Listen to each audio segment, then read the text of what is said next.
are positive ways to go mad and negative ways to go mad. So it's all right to be a little bit crazy because there is a good crazy as well as a negative crazy. So as long as you are being the good crazy and going mad in a positive way, please keep going. Yes, somebody said that it's no great achievement to be well adjusted to an insane society. Yes. Okay, so my first question is, I am very interested in your consciousness and the capabilities of your and your collective consciousness. Yes. What are the capabilities that we do not have that you have? Well, you have the capabilities, it's just that you're not exercising them as fully as you could be yet. Understood. In a more conscious way. But in exercising those capabilities, one of the things that we express to some degree is what you're seeing right now.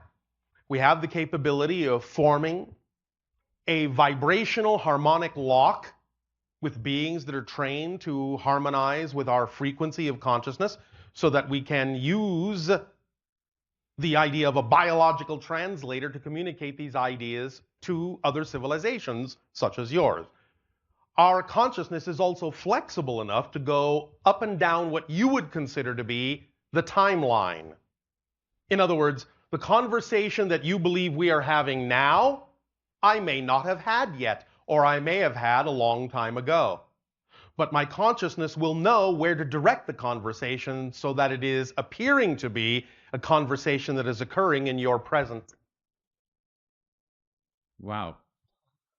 All right, that's one way to put it. So also, in that we are now in our evolutionary stage becoming closer to non-physical beings, we also exhibit many of the qualities that you associate with non-physical spirits. We can communicate with the spirits that are non-physical and do so all the time. So since we are all shifting Yes. timelines billions of times a second, Yes. how do you keep up with this? Like you must be perceiving multiple timelines and realities simultaneously because Yes. you're always there in my reality. Yes. But there are many, many moments in between what appear to be your moments. And we can use those. So it's not actually simultaneous exactly, although on one level it is because everything exists all at once. But in terms of the way we express it, we are actually skipping moments with you, but they're so refined, so small, you don't notice it. And in between those moments, we can be talking to several other civilizations in their moments. Kind of like this. Is that because we are moving at a much slower rate than you It's guys? not that you're moving at a slower rate, it's that you're perceiving at a slower rate. Mm-hmm. We all move at the same rate. So approximately how many simultaneous timelines and parallel realities do you perceive at once? One at once, but it depends on what you mean by once. But is it like spread out, like you can see the timeline as a panoramic Yes, we can do picture? that if we wish. That's another ability we have, is to adjust our focus in such a way as to focus in on what you might consider to be a singular parallel reality, or spread our focus out to see a multitude of parallel realities simultaneously. We have given you the analogy of your film strip, yes? Yes. So you can either look at the idea of the movie on the screen, one frame at a time as it's projected, or you can be the projectionist and hold the film strip out and see all the frames at the same time. And you can go in between that. But in reality, there are multiple In what reality? choices, multiple choices that we can create, and all of those choices exist at the same time, right? They do, but you don't necessarily, so it's not just don't necessarily, as your focus, take all the choices. Other versions of you do. Yes. So it's not just one possibility. The film strip contains, in our reality, only one timeline. One. No, it doesn't. because you can actually cut it apart and edit it in any way you want. And then it can contain another I know, timeline. but the finished product is... If you want to freeze it that way, then yes, you say that's one timeline. But that timeline is composed of a number of frames, each of which is its own parallel reality. Okay. Does that make sense? It does. Remember that a parallel reality has no movement in it. It's a frozen snapshot. It's a frozen idea. That's what we're referring to as a parallel reality. Okay, so... The idea of a multitude of parallel reality frames in a certain sequence is what you're referring to as a timeline. Okay, got it. So when there is movement, that's a timeline. Yes. Parallel timeline. Yes. Okay, got it. And you can compose that timeline out of any number of still frames in whatever is relevant for your particular journey. Okay, great. My next question is, what is the advantages of a hybrid humanoid being as opposed to a purely mammalian being created by nature or God? Well, it's not that we're not created by nature, but there are many ways to create things in nature. And some of the advantages are what we have just been talking about, aren't they? The ability to experience expanded awareness, a multitude of realities simultaneously, the idea of seeing more of existence and applying and experiencing more of all that is. So is that your purpose for creating hybrid beings? Well, I am a hybrid being. But you're creating the 6th generation, And so are all of you. We're creating it with you. Most of you just don't know it yet. Most of you don't remember that you're doing it, but you are. You're all participating in this. It's just that you've forgotten. But that's okay, because the fact that you have forgotten is actually used in a very special way. When you start remembering that you're actually participating in the 6th hybrid race creation, the rate at which you remember you've already had contact, the rate at which you remember that you're participating in that evolutionary agenda for your own world, as well as ours and others, is the rate at which we then know when you're ready for more conscious open contact. I am not remembering anything about creating a hybrid race. I am getting flashes of remembrances of a reality I used to exist in, Yes. where I was like a godlike being, where I could look into other realities Yes. at will and project my consciousness Yes. into several places. Yes. Well, I'm not saying all of you are participating in the same way, but you're all participating. So what are these flashes that I'm remembering? You are beginning to remember more of yourself on a higher plane, a higher level. Yes. So the idea is And it's to apply that in your reality in whatever way is relevant for you. And the easiest way to do that is to act on your highest passion.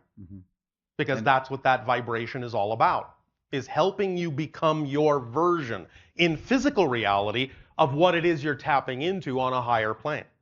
And is that the goal, to fully remember and come home, so to speak, or become really. that? No, not really. I understand what you mean by that, but the goal is to experience it itself. Experience the process of it. The process is the point. The journey is the destination. So it doesn't really matter so much where you get to, because whenever you get there, there will always be another place to go to. So in that sense, that goal never really ends. So It's always about the journey. It's always about the experience. It's always about the process. So I am not remembering the end goal. I am remembering a point in the process later on. Yes, yes, yes. Okay. Does that help you? Yes, it does. Thank you. Well, then pleasant dreams to you. I have more questions. Nope. No? Time to allow someone else to interact.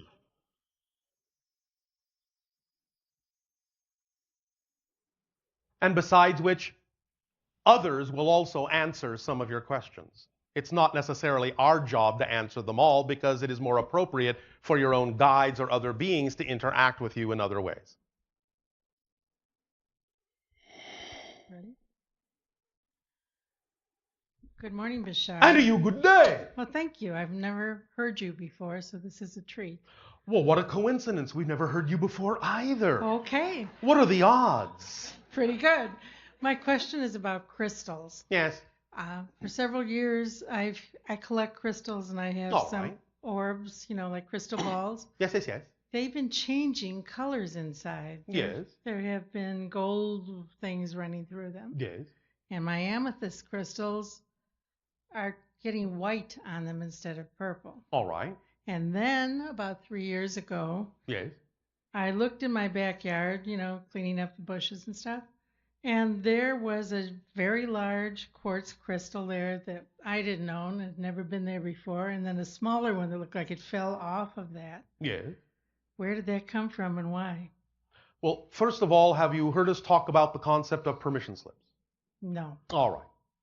Are you ready? Yes? All right. Are you sure? Positive. All right. All objects, all tools, all rituals, all techniques are permission slips you attract yourself to because they are representative of something within your belief system that says that if you use this tool, technique, ritual, or object, you will then be more likely to allow yourself to give yourself permission to be more of who you are. Okay. The things themselves don't really do anything. They are simply reflective of something within your belief system that says that now that you have this object, this tool, this technique, this ritual, now it's possible for you to shift your belief system and allow yourself to experience something you didn't believe you were capable of experiencing previously to the attraction of that particular permission slip. So the Okay. crystals for you are functioning as a reflective permission slip to reflect to you the changes, the shifts going on in frequency within your own consciousness, which is translating as shifts in color vibrations within the crystal. And also shifts in your consciousness that are big enough, abrupt enough, that you can actually begin to manifest things in your reality that weren't there before. Well, that's exciting. It is. So I keep them in my bedroom. Oh, all but right. but I don't know what to do with them. Just let them be. You are already doing what you need to do with them, I'm here. just by being attracted to them. Okay. They are the permission slips that you say work for you now. If suddenly you are attracted to something else, then that at that moment will be the permission slip that works best for you. So just follow it. Thank you. But remember, every single permission slip you attract in your life is simply for the ultimate purpose of reminding you that you are the ultimate permission slip. You're the one giving yourself permission to change and be more of who you are. And therefore, ultimately, you will not necessarily need the permission slips that you're attracting right now. You will understand how to get into the state that you need to get into, and you will simply give yourself permission to do so without necessarily needing an outside object, tool, technique, or ritual to do so. Excellent. This is what teachers do. This is what reflections are for, to remind you that you're the one that's initiating the experience anyway. And all of these things are just outer projections and outer reflections of what's going on in your own consciousness. All objects, all tools, all techniques, all rituals. We reinforce the sentence that way because we know that inevitably someone will come up and go, "What about astrology? I've been there. What too. about tarot card reading?" Right. And then we will be saying one more time, all tools, all. You get the point. I look at them as a gift. They just are a appeared, gift. They so- are a gift you give yourself to make it easier within your belief system to change your belief system. And so that is an absolute gift that you're giving to yourself. So bravo or brava and congratulations. Well, thank you. Thank you very much. You are very welcome.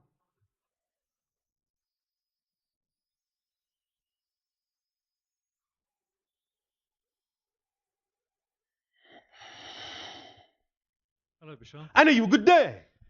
I've got questions and statements. I'd like to give it all to you at once. Well, all right.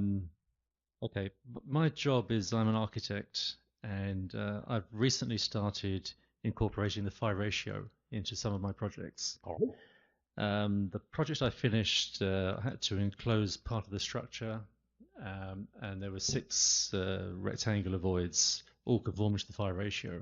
Okay. And when I left the project, I thought, how does that affect the person who lives in that house now? They're not really interested in this kind of thing. They thought they looked nice, but that was as far as it went. So then I moved on to my next project. Is I'm converting a small room into a meditation space. All right. And I thought about making a crystal model of Stonehenge, which is something you talked about. Yeah. And then I began to think about where would I put this in the room, and then I was thinking, do I tie that in with the phi ratio? And I didn't really know where to start. And there's possibly an exciting project building my own home, and I thought of ideas such as burying crystals in a hexagon in the concrete, or something like that. Oh, so all right, something like that. Yeah. Now I also paint. When I paint, I don't have any problem plugging into my intuition and running with that. But when I work, I tend to start with technical information, regulations, and I may overlay my intuition on top of that. Oh, all right. So I have no idea really where to start with applying sacred geometry into these real-life projects. But that's not true. You have already done it in a project that you described up front. I have, but I don't understand the effect that has on me, on clients. Do you need to? I may have an infinite number of ideas, and which one do I incorporate? How about all of them? It becomes fantastically complex. Yes. You mean like creation? Creation is fantastically complex, but it's based on very simple principles. And therefore, if you just start with the simple principles, whatever degree of complexity results from where you start and how you start will be the degree of complexity that needs to occur in that particular project. It will show you when it's done. And the people that are attracted to those projects don't have to consciously understand why they're attracted to them. But if they are attracted to them, then some part of them understands why they are attracted to them. So if you've created a project to be representative of those ratios, and some part of them needs to be exposed to spaces that represent those ratios, then whether they know it consciously or not, they will attract themselves to those spaces that you have created that are representative of those ratios. Because those ratios will create harmonic, vibrational chambers that resonate energy in a certain way, and that may be what they need, whether they, again, consciously knew that or not when they attracted themselves to the project. You don't have to know all the details to understand that as long as you are following your intuition and doing what excites you, then there will be someone who will get an advantage out of it, even if they don't understand how they're getting an advantage out of it. What difference does it make? You don't have to know that. You only have to know what it is you prefer to do and do it in the way that is most exciting for you. And then go on to the next thing. Yes? No? It's confusing. Why? What's confusing about it? The confusing What part are you is choosing to be confused about? And by the way, when you said I tend to do this, nonsense. You choose to do things. If you say I tend to do it, you're saying it's out of my control. But if you take the responsibility and say, even if it's something I don't prefer, I chose to do it, then that gives you the control to change it. Whereas if you say, I just tend to do it, you have no control to change it. You understand? So at least take the responsibility when you notice a tendency of acknowledging that it's actually a choice. Yes? Even if it's an unconscious choice. It's a choice. Because if you don't make it a choice, You can't do anything about changing it. Does that make sense? I guess not. My mind is running while you're talking. I'm thinking about something else. And oh, all right. So what you're saying, in other words, is that you're not actually paying attention. No, I'm trying to understand what you're saying. What occurred to me is that when I paint, there was a point at which when I was yes. developing as an artist, yes. something inside of me would say, okay, that's enough, stop painting, you've finished. Yes. So I need to learn to apply that to these... And what is it within your belief system that prevents you from applying that? What makes it different than the painting to you? Painting is simple, two-dimensional, quick and easy. And what definitions do you have about the other form of art that makes it not seem that way? Because it's only your definitions that are making it seem difficult. There's no such thing as an inherently difficult situation. Only your definitions of the situation and your relationship to it allow you to experience it in a difficult way. So what definitions do you have that makes this difficult and this easy? There's too much information to incorporate in a real-life project. Then maybe you don't need to incorporate as much information as you think. Okay. Is that possible for you to wrap your mind around? You may not necessarily need as much information in the way you've been gathering it as you think. There may be other ways for the information to come to you when you need it, where you need it, and not necessarily have to go about getting that information the way you have been going about getting it. That may be what's causing the confusion, is your style of what you think you have to know instead of allowing yourself to know what you need to know when you need to know it. What about that? I think I'm there. I'm not far away. May I make an observation? Yes. You think too much.